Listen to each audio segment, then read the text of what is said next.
স্বাগত সম্পাদকীয়তে আমি ওমর ফারুক। কোটা বিরোধী আন্দোলনের সংবাদ সংগ্রহ করাকালে হামলার শিকার হয়েছেন সময় নিউজের প্রতিবেদক তোহা খান তামিম ও ৩ চিত্র সাংবাদিক প্রিন্স আরেফিন, সুমন সরকার, সালাউদ্দিন আল মামুন। পেশাগত দায়িত্ব পালনের সময় পুলিশের সামনেই এই ৪ সাংবাদিকের ওপর হামলা চালানো হয়, ক্যামেরার ক্ষতি করা হয়। প্রাসঙ্গিক বিষয় নিয়ে আজকের সম্পাদকীয় আন্দোলনে হামলার শিকার সাংবাদিক। আর এ নিয়ে আলোচনার জন্য স্টুডিওতে উপস্থিত আছেন সাজ্জাদ আলম খান তপু, সভাপতি ডিইউজে, এবং হারুনুর রশিদ, সিনিয়র সাংবাদিক। দর্শক, আপনারাও এই আলোচনায় অংশ নিতে পারেন, এই জন্য আপনাদের ফোন করতে হবে টেলিভিশনে দেখানো নম্বরে। এছাড়া ফেসবুকের মাধ্যমে আপনাদের মন্তব্য এবং প্রশ্ন রাখতে পারছেন। আলোচনা শুরুর আগে আমরা দেখে নিচ্ছি প্রধান শিরোনামগুলো। শাহবাগে বাংলা ব্লকেডে পুলিশের বাধা, ব্যারিকেড উপেক্ষা করে কর্মসূচি, সময় সংবাদের ৪ সাংবাদিকের উপর হামলা, শুক্রবার বিকেলে সব ক্যাম্পাসে বিক্ষোভের ডাক। সরকার চাইলে কোটা পদ্ধতি পরিবর্তন, পরিমার্জন করতে পারবে, হাইকোর্টের রায়ের মূল অংশ প্রকাশ। শিক্ষার্থীদের জন্য আদালতের দরজা সব সময় খোলা, বললেন প্রধান বিচারপতি। চট্টগ্রামে এইচএসসিতে পদার্থবিজ্ঞান প্রথম পত্রের পরিবর্তে দেয়া হলো দ্বিতীয় পত্রের প্রশ্ন। কেন্দ্র সচিব ও কমিটি প্রধানকে অব্যাহতি, জেলা প্রশাসনের তদন্ত কমিটি। রাজধানীর বাসাবাড়িতে জ্বলছে না চুলা, সিএনজি স্টেশনেও লম্বা লাইন। এলএনজি টার্মিনাল বন্ধ থাকলেই দেখা দেয় সংকট, দুঃখ প্রকাশ করে দায় সারতে চায় পেট্রোবাংলা। এবং রাঘব বোয়ালদের লাপাত্তা হওয়া নিয়ে সমালোচনার মুখে দুদক। দেশ ছাড়ার পর কেন নিষেধাজ্ঞা? সাজাপ্রাপ্তদের মধ্যে নাম নেই রথী মহারথীদের, অভিযোগ মানতে নারাজ সংস্থাটি।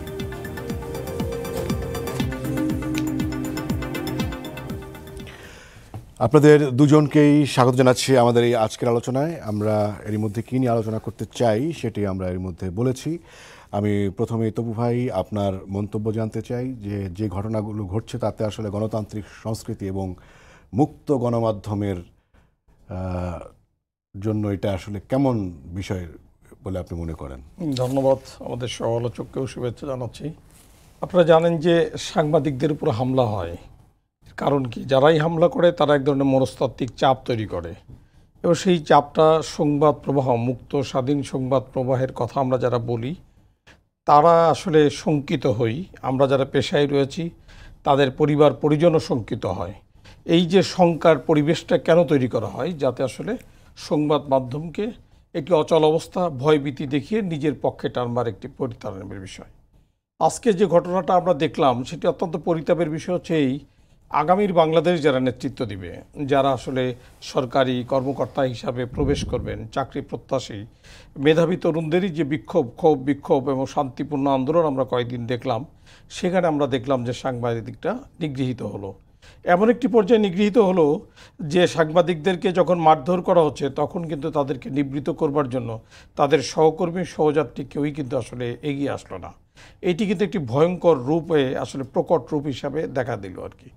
এখন সাংবাদিকদেরকে রক্তচক্ষু উপেক্ষা করেই বাংলাদেশের সাংবাদিকতা করতে হবে, এটা আসলে একজন ট্রেড ইউনিয়ন কর্মী হিসাবে এমন প্রত্যাশা কিন্তু আমাদের নাই।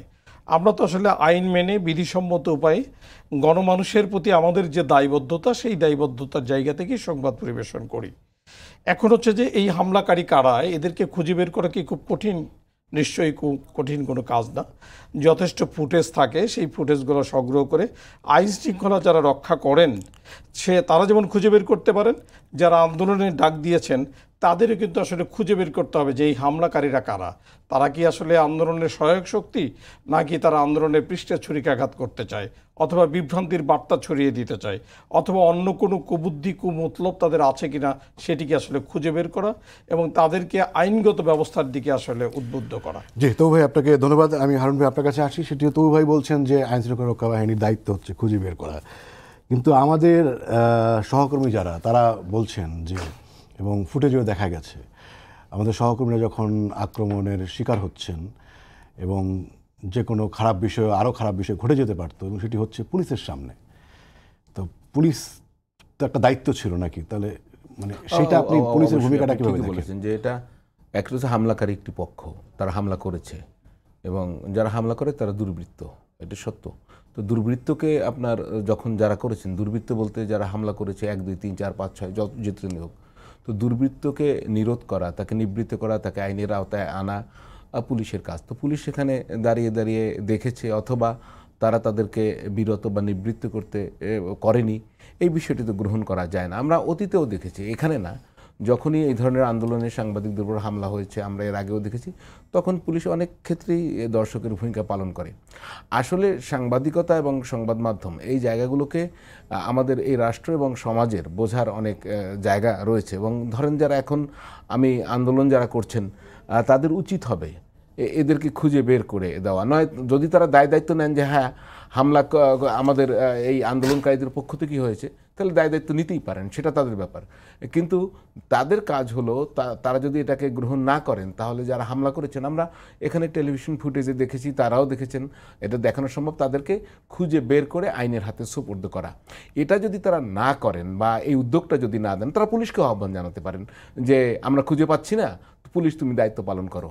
কারণ পুলিশ তো রাষ্ট্রের, পুলিশ আন্দোলনকারীদেরও যেমন, পুলিশ সাধারণ নাগরিকদের যেমন, যারা তাদের আন্দোলনের যে তাদের যে দাবি, সেই দাবির বিপক্ষেও তো আর রয়েছে, যারা আপনার এই কোটার পক্ষে কাজ করছে, যারা চায়, তাদের তো পরস্পর যুক্তি আছে।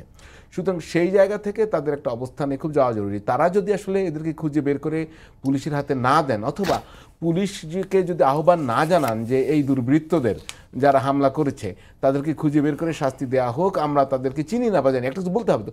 যদি তারা নীরব থাকেন, তাহলে তাদের উস্কানিতে হামলা হয়েছে এটা ধরে নেওয়া যাবে। আসলে যেটা হয়, মানে যখন কারা আন্দোলন করে অথবা যখন যে কোনো কথা বলে, যেমন প্রত্যেক লোক তাকে সঠিক অবস্থানে মনে করে, এটা মনে করাই স্বাভাবিক, নয়তো শেখায়, কিন্তু তার যে বিরুদ্ধ মত থাকতে পারে, তো সেটাও তো তাদের বুঝতে হবে। এখন তারা মনে করে যে সবাইকে আমাদের পক্ষে বলতে হবে, সব কিছু আমরা যা বলবো সব কিছু সমর্থন করতে হবে, এটা তো সাংবাদিকের কাজ না। সাংবাদিকের কাজ হচ্ছে আপনি যা করবেন তা সাংবাদিক তুলে ধরবে, আপনি যা দাবি করবেন, আপনার প্রতিপক্ষ যদি কোনো দাবি করে সেটা তুলে ধরবেন। যেমন আওয়ামী লীগ যেটা বলে সেটা সাংবাদিকরা তুলে ধরে, বিএনপি যেটা বলে সেটা সাংবাদিকরা তুলে ধরে।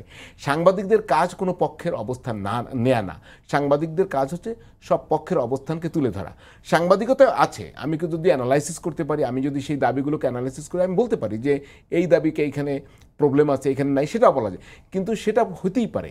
এবং সেখানে হচ্ছে এইটা হচ্ছে স্বাধীন সাংবাদিকতা। এখন আপনার পছন্দ না হলেই আপনি আক্রমণ করবেন, যারা সাংবাদিকদের উপর আক্রমণ করে বা একটা মতামত আসে, সেটার পাল্টা যদি যুক্তি থাকে, এটা হচ্ছে আপনি কথা তো বলতে দিতে হবে, আপনি যেমন কথা বলতে চান কথা বলতে দিতে হবে। আমি একটা খুব সহজ ভাষায় বলি, আমি এই আন্দোলনটাকে তারা তো মেধাবী স্টুডেন্টদের একটা আন্দোলন এখানে আছে।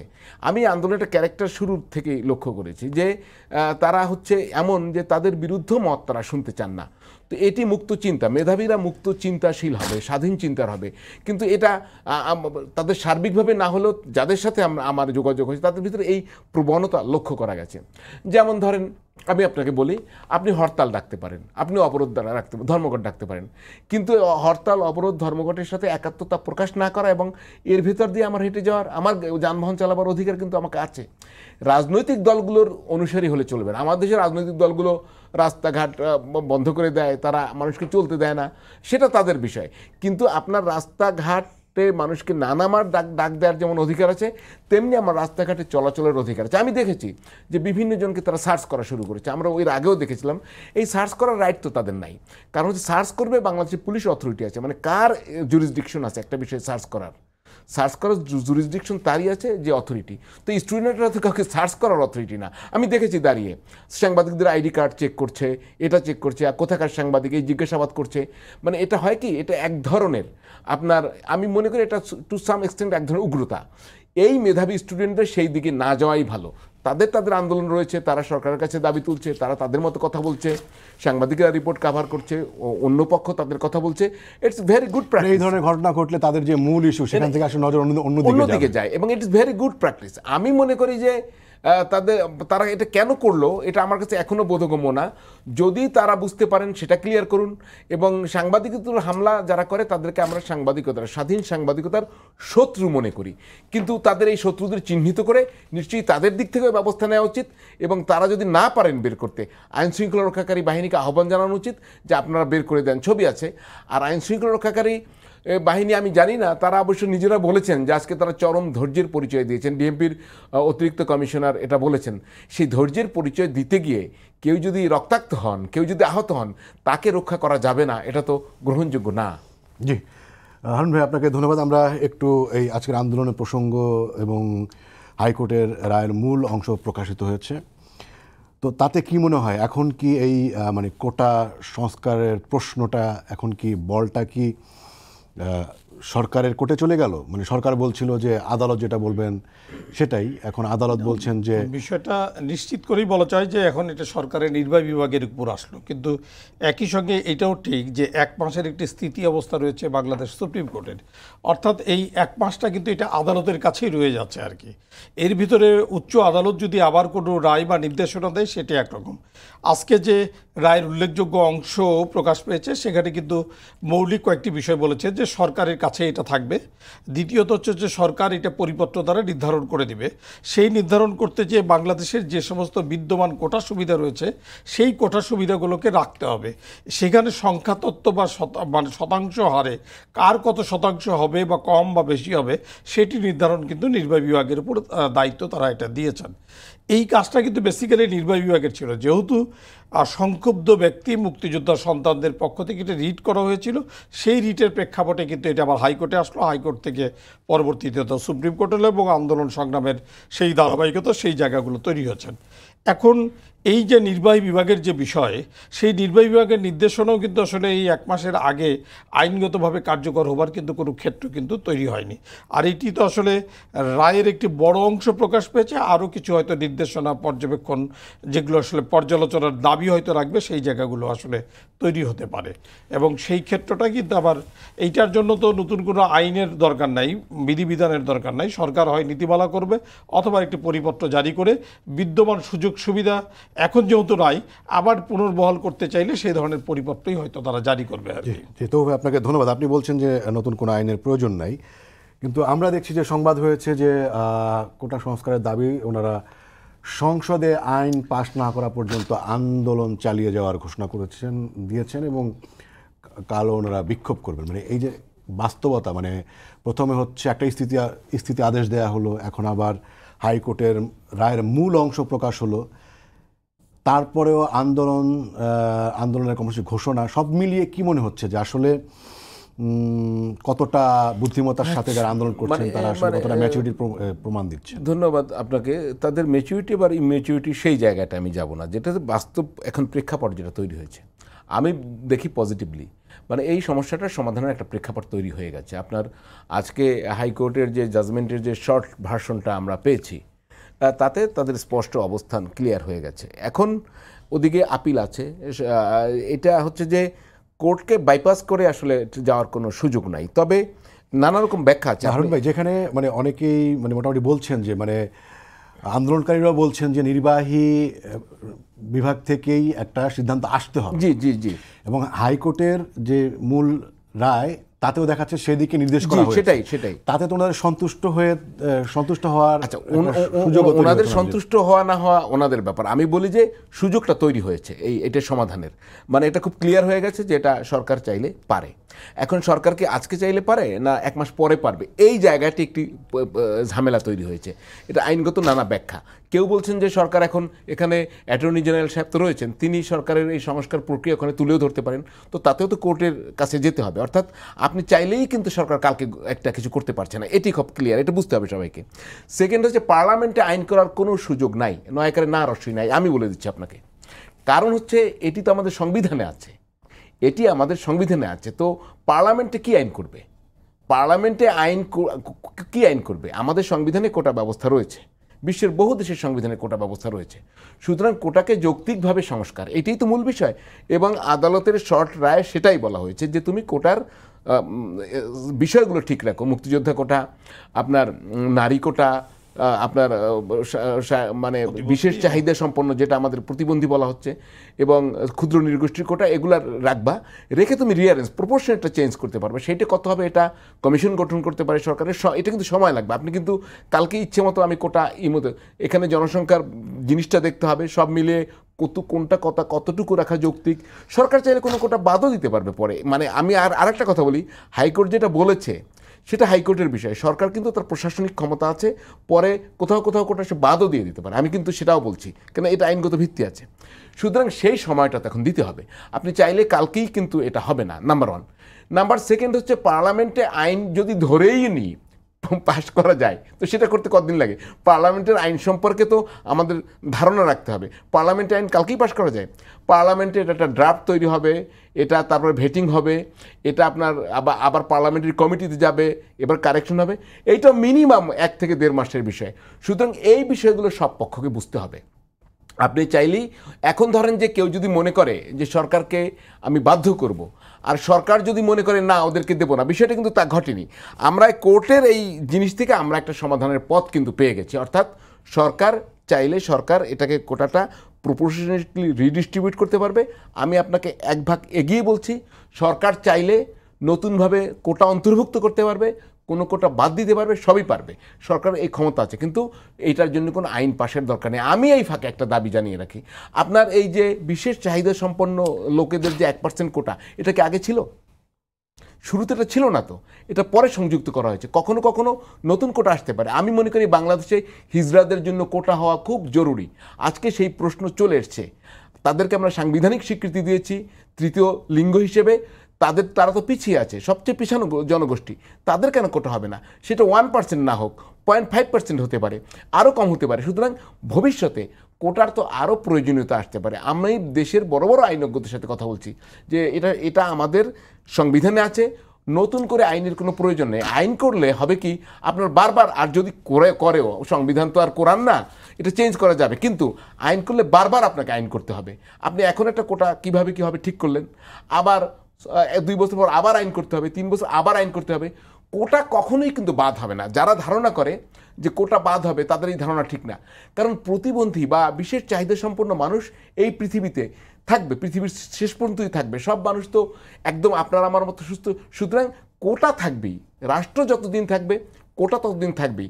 এর পরিবর্তন, পরিমার্জন, পরিবর্ধন এটা হবে, এবং নতুন একটি প্রেক্ষাপট তৈরি হতে পারে। সেই জিনিসটা মাথায় রেখে আমাদের আসলে কথাবার্তা বলা, চিন্তা করা উচিত। এবং আপনি বলছিলেন যে ম্যাচিওর্ড আন্দোলন নাই, ম্যাচিওর্ড আন্দোলন, আমি সেই জায়গায় না যাওয়ার কথা বলছি। বাট আমি মনে করি আন্দোলনকারীদের একটু সুবিবেচনা করে একটু ভাবা দরকার। তাদের তো নিশ্চয়ই তারা চিন্তা করেন, তারা কথা বলেন, তারা ঢাকা বিশ্ববিদ্যালয় বা বিভিন্ন বিশ্ববিদ্যালয়ের মতো শ্রেষ্ঠ জায়গাগুলোতে পড়াশোনা করেন, তাদের ভিতরে লয়ের স্টুডেন্ট আছে। আমি মনে করি, আমি বলছি না যে বাইরের কাছে আলাপ করতে, লয়ের স্টুডেন্ট আছে, তারা এগুলো বোঝার চেষ্টা করুক, তারা বাইরের বিশেষজ্ঞদের সাথে কথা বলতে পারেন। যে আসলে আমি তো যে সমস্ত বিশেষজ্ঞরা, আইনজীবীরা এই কোটা সংস্কারের পক্ষে শুরু থেকেই ছিলেন, তাদের সাথে আমি বারবার কথা বলছি। ওয়ে আউট কি, তারা বলছেন যে এটার মধ্য থেকেই করতে হবে, এবং তারা একটা বলছেন এটা আরও দ্রুততার সাথে হতে পারে। আপনার এখন ওই যে আমি বললাম যে অ্যাটর্নি জেনারেল মহোদয় কিন্তু সরাসরি তার সে কোর্টে কিন্তু বলতেই পারে আমরা এই ওয়েতে করছি, সেটা করতে পারে। আবার চাইলে আপনার মানে আমি আরেকটা জিনিস জানি না, এখন তো শর্ট রায়টা চলে এসছে, পূর্ণাঙ্গ রায় হলে আপিল তো করার কথা বলছে, আপিল নাও করতে পারে। আপিল যে করতেই হবে সে কিন্তু এখনও বাধ্যবাধকতা না, প্রথমটার কথা বলছি, আপিল নাও করতে পারে, এখান থেকেই সে আগাতে পারে। এই নানা প্রক্রিয়া আছে। তো সেটা হচ্ছে এই যারা আন্দোলন করছেন, যারা কোটা বিরোধী আন্দোলন বলি আমরা, এখন তারা বলছেন যে বৈষম্য বিরোধী, যেভাবে হোক এটা এখন আলোচনার টেবিলের জায়গায় পরিণত হয়েছে। আমি মনে করি এখন আলোচনার টেবিলে এটা সমাধান সম্ভব।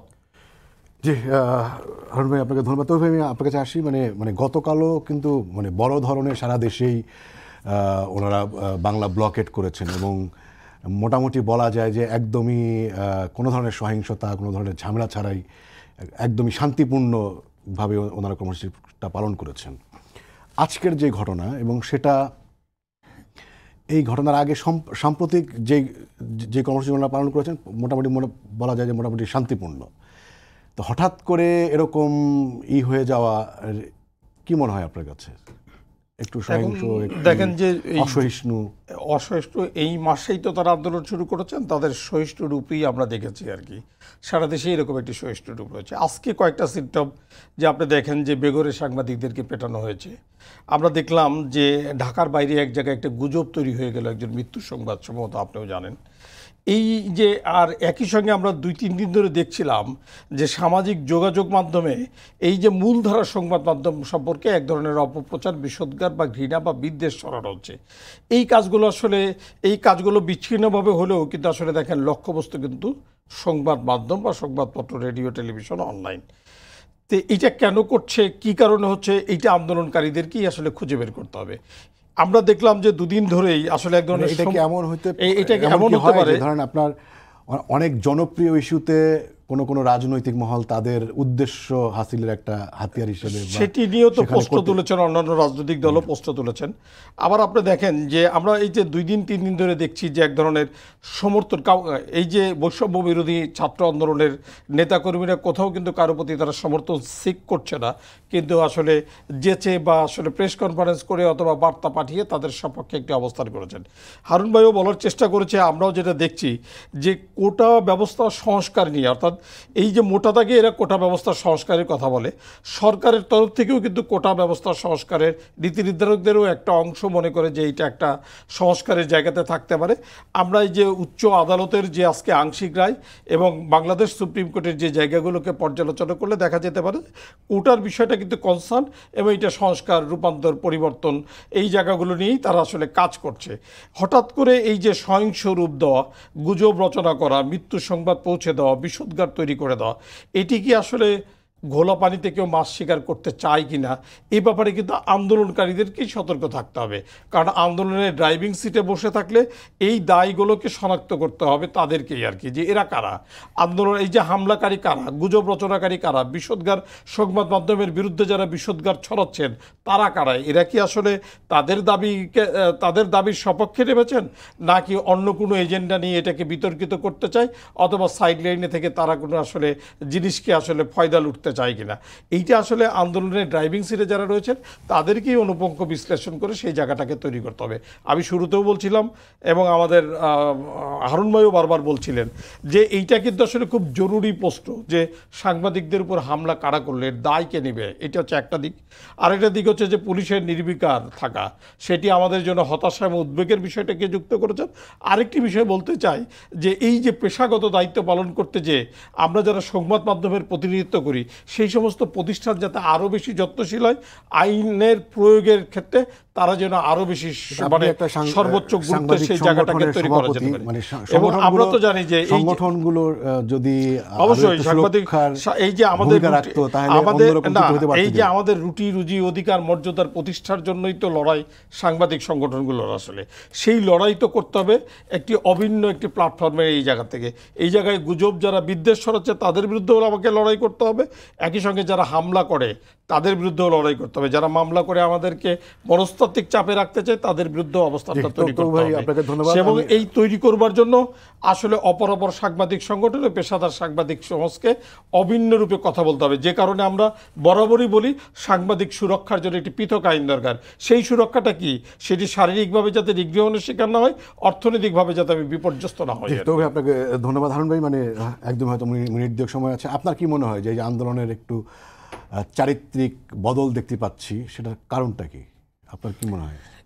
মানে সেটা ঠিক এই মুহূর্তে বলা কঠিন, তবে যে জিনিসটা আমি মনে করি যে তাদের যে আন্দোলনটা তারা শুরু করেছে, আন্দোলন পুলিশও ধরেন তার অবস্থানে রয়েছে, তা আন্দোলনকারী আন্দোলন করছে, কিন্তু দুইটা জিনিস খেয়াল রাখতে হবে। আপনার আন্দোলন যদি জনদুর্ভোগ বাড়িয়ে তোলে, মানে এখন যদি আন্দোলন কতটা আর প্রয়োজন আছে সেই বিবেচনা কিন্তু মানুষ করবে। যে আমি মনে করি যে আন্দোলনের এখন আলোচনার জায়গা তৈরি হয়েছে, এখন আর আন্দোলনের সেই জায়গাটা স্পষ্টভাবে নাই। এখন ধরেন আন্দোলনের যখন কখনো কখনো স্পিড তৈরি করতে চায়, সেইটার তো একটা লেভেল তৈরি করতে হবে। মানে আপনি হচ্ছেন যে একটা দাবি আদায়ের জন্য আন্দোলন করছেন, যারা বিরোধী দল সরকার পতনের আন্দোলন করে তখন তাদের একটা স্টাইল বুঝতে হবে যে এটা হচ্ছে দাবি আদায়ের। তো এই দাবি আদায়ের কদ্দূর হয়েছে বা না হয়েছে কদ্দূর, সেটা তাদের এখন পর্যবেক্ষণের জায়গা। আর হচ্ছে এই আন্দোলন যদি মানুষের ক্ষতিগ্রস্ত করে, সাংবাদিকদের ক্ষতিগ্রস্ত করে, তাহলে তাদের এই আন্দোলনের প্রতি নেতিবাচক ধারণা তৈরি হবে। তো আজকের আন্দোলনের যে স্টাইলের দিকে যাচ্ছে সেই স্টাইলটা তাদের বর্জন করা উচিত। এখন এর ভেতরে যদি কোনো ইন্ধন থাকে সেটা তাদেরই বের করতে হবে। যে হারুন ভাই এবং তবু ভাই, আপনাদের দুজনকেই ধন্যবাদ জানাচ্ছি আমাদের স্টুডিওতে এসে আলোচনায় অংশ নেওয়ার জন্য। দর্শক, আপনাদেরও ধন্যবাদ। শেষ করছি আজকের সম্পাদকীয়। আগামীকাল আবারও দেখা হবে রাত 10টায়। দেখার আমন্ত্রণ রইল। শুভরাত্রি।